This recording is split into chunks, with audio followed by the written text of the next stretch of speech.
So I've been getting a handful of requests on some more exercises to add into your arsenal for jump training, and I've been playing around with some box jump variations that I like to help supplement the normal load that you have for box jumping. So let's take a look here.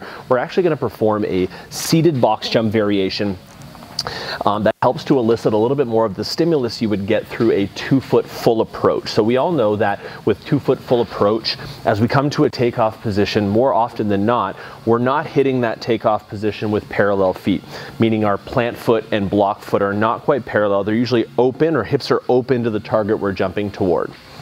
In volleyball, it's important that we have hips open so that we can apply a little bit more rotational force through our attack and through our swing.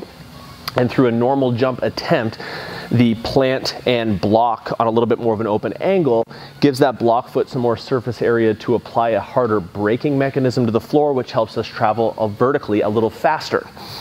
So I thought, hey, how come we're not training our box jumps in a similar fashion?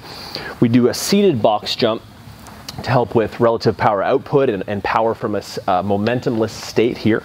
So what I've done is I've angled the box just slightly to an angle that is a little bit more indicative of my takeoff angle, where we have our plant leg, my right leg in the back, and my block foot out in front. And what I'm going to do from this position is nice and tall.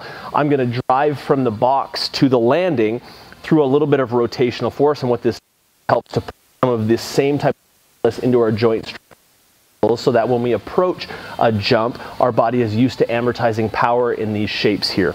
So we're nice and tall. Again, we want to make sure our feet are appropriate. We don't want to have too far in front.